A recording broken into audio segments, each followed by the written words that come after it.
what's a train? Is it something I can ride? Does it carry lots of grown-up folks and little kids inside? Is it bigger than our house? Well, how can I explain when my little boy asks me, Daddy, what's a train?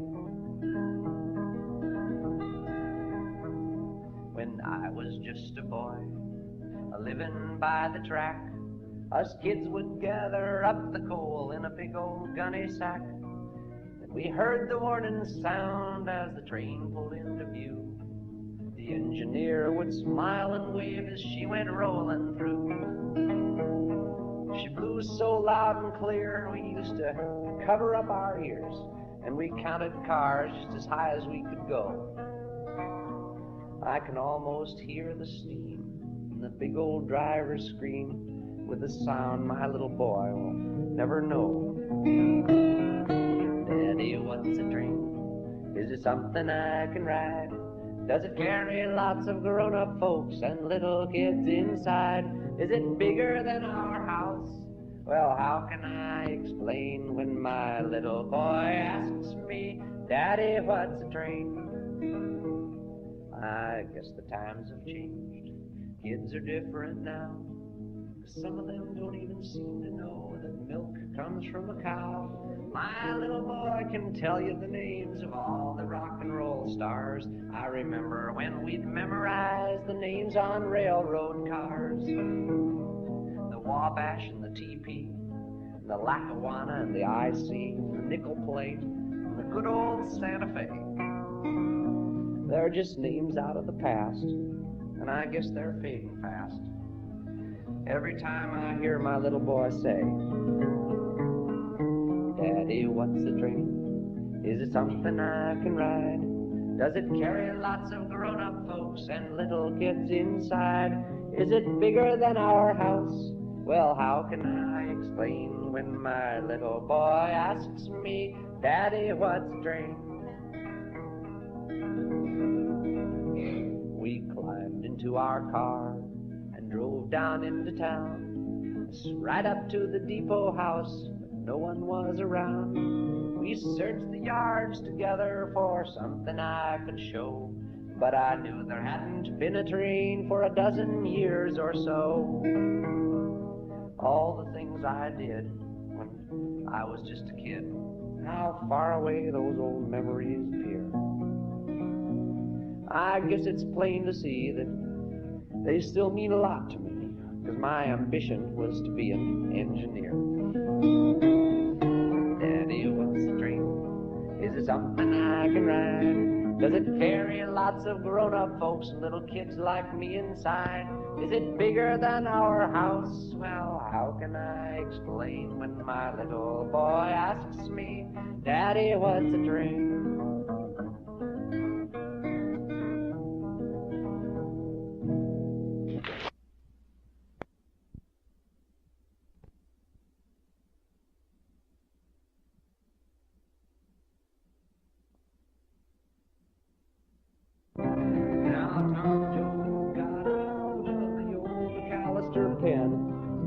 There that he got his parole after 9 long years on a man killing charge. Tom Joe come walking down the road. Tom Joe come walking down the road. Tom Joe, he met a truck driving man. There he caught him a ride. He said, I just got loose from McAllister's pen on a charge called homicide. A charge called homicide. Well, that truck rolled away in a cloud of dust. Tommy turned his face toward home. He met Preacher Casey and they had a little drink. They found that his family, they was gone. Found that his family, they was gone. They found his mother's old-fashioned shoe. They found his daddy's hat.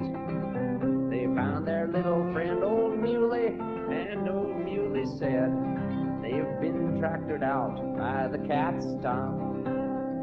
Been tractored out by the cats.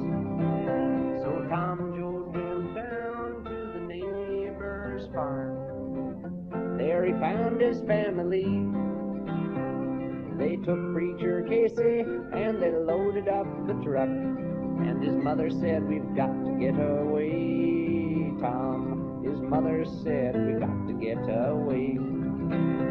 Well, the 12 of the Joads made a mighty heavy load. Grandpa Joad did cry.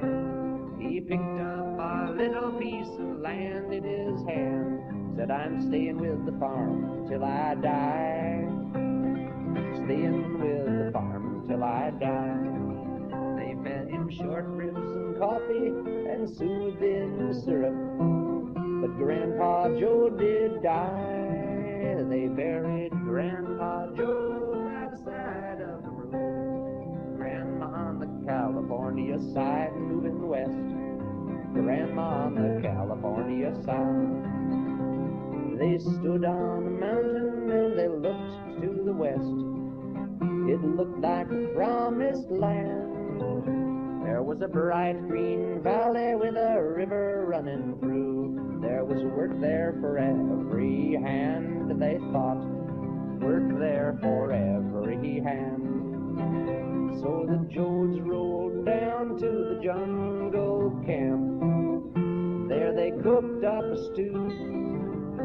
And the hungry little kids of the jungle camp said, "We'd like to have some too, ma'am.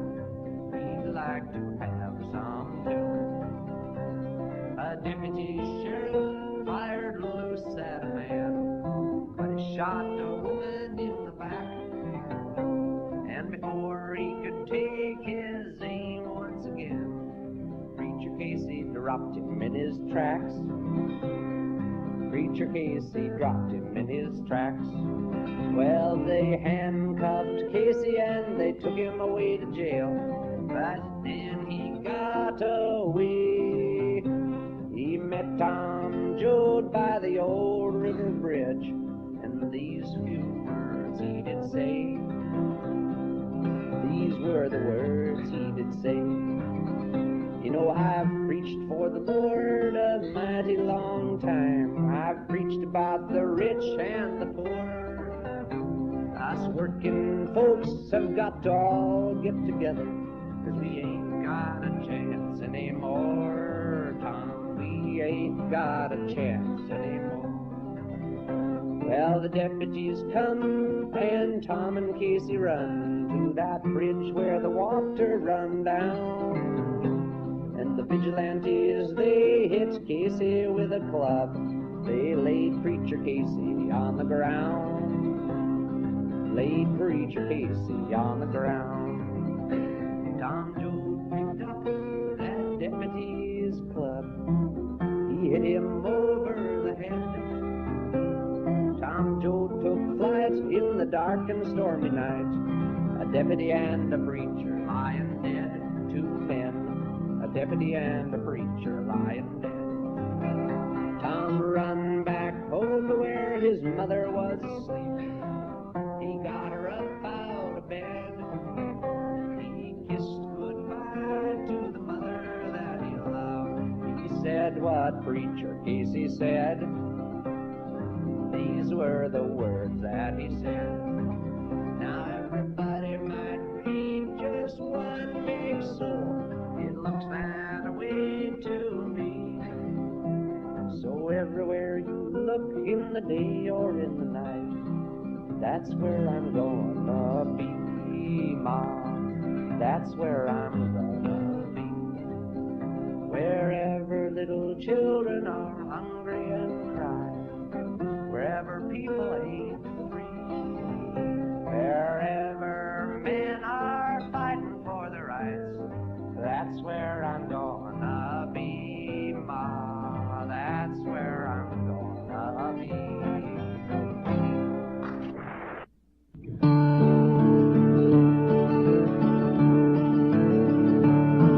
I went to see my gal one night and I stayed till after 3.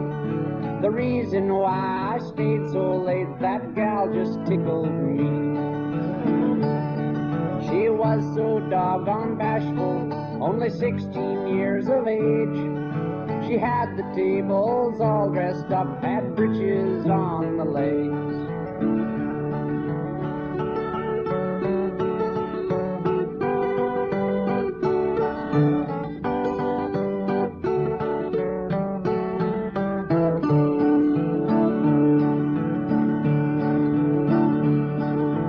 She pulled down all the window shades so no one couldn't see. Then she crammed a rag in the keyhole, and gosh, that tickled me. I asked her, would she marry? I'm tired of running free. And then she turned the lights all out, boy, that tickled me.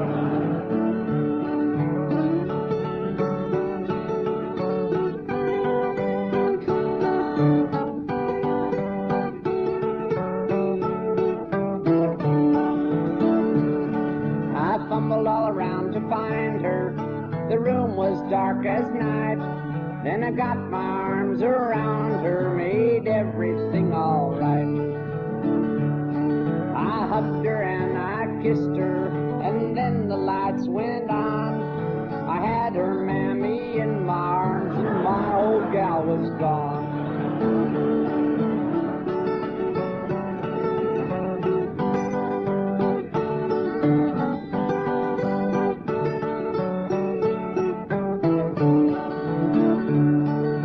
Something snapped behind me, and I whirled around to see her daddy standing in the room, had come to tickle me.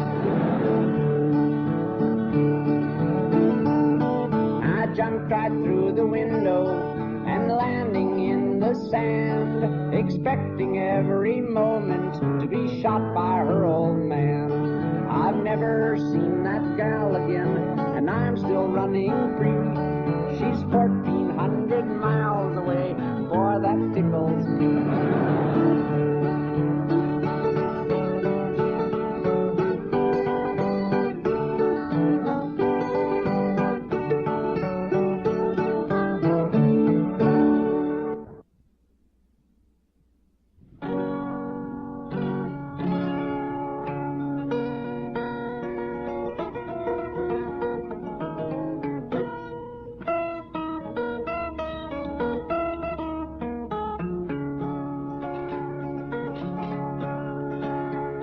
Was little Joe the Wrangler, he'll wrangle nevermore.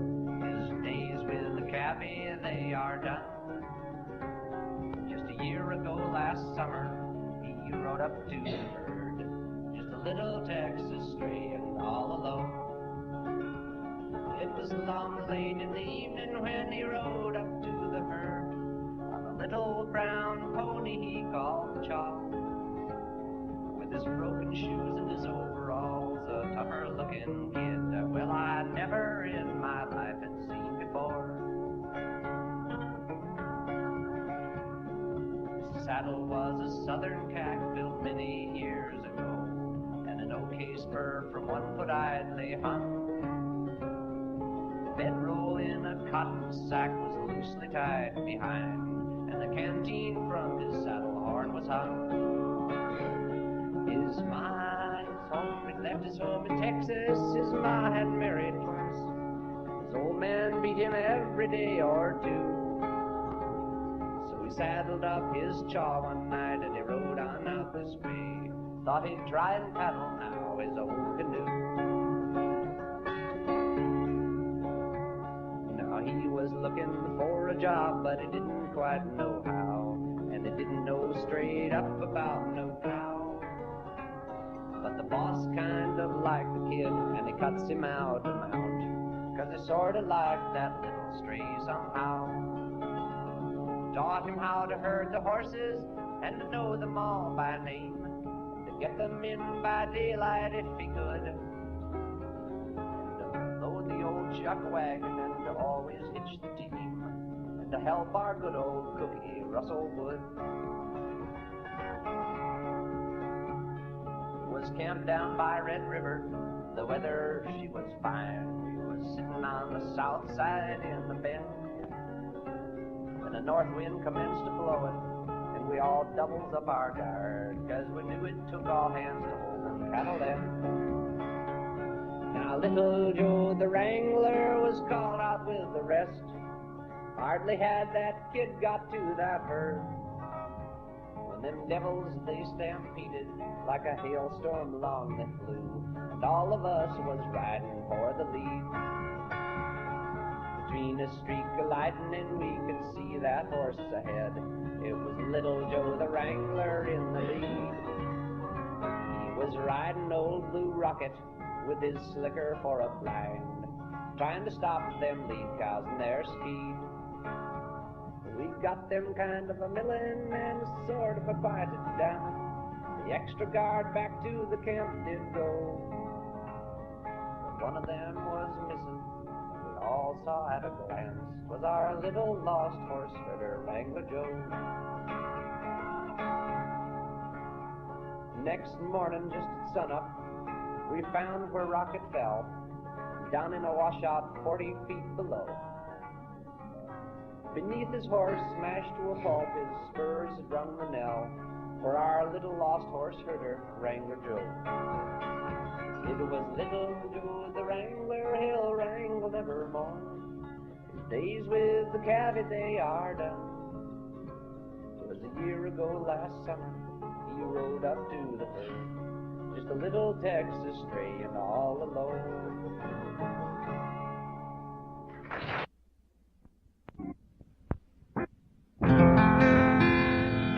It was only yesterday I thought I'd take a bath in some water. For a bath I haven't had in goodness knows when. And for that bath I didn't want to pay a quarter. So I ran down to the creek and jumped right in. I hung my clothes upon an apple tree limb. It was there I got into an awful fix, 'cause an old maid come and sat right down beside me, and there she stayed from 1 o'clock till 6. In the shade of the old apple tree, I was in water right up to my knees. I had to lay down while she was around, till only my nose you could see.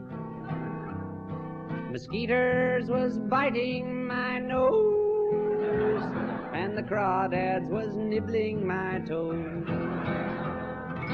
I stayed there all day till she went away from the shade of the old apple tree.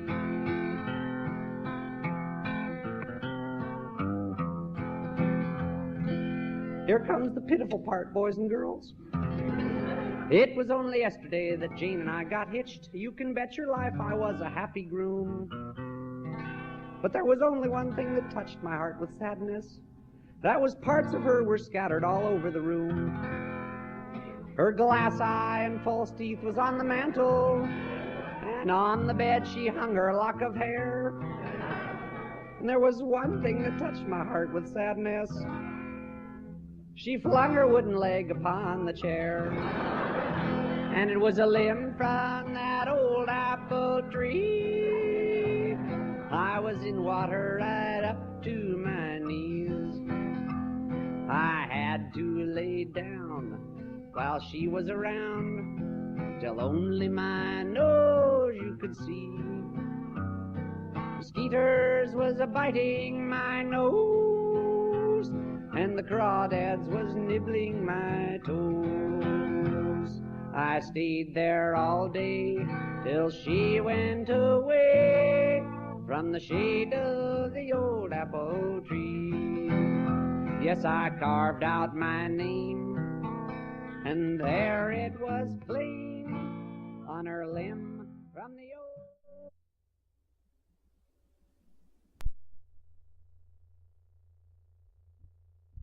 Watson, a blind white guitar player from Deep Gap, North Carolina, and probably one of the best guitar players in the whole of the mountain tradition. Not a very educated man, but a tremendously, in some sense, experienced man, since he knows just absolutely millions of songs, and is, as I say, a terrific guitar player. I won't probably do this justice because I haven't had it as long as Doc has, and he wrote it. It's called Deep River Blues, and it's about, like all blues songs, a sense of dissatisfaction, and this fellow who sings the song wants to be down on the river by himself and get away from the trials of civilization.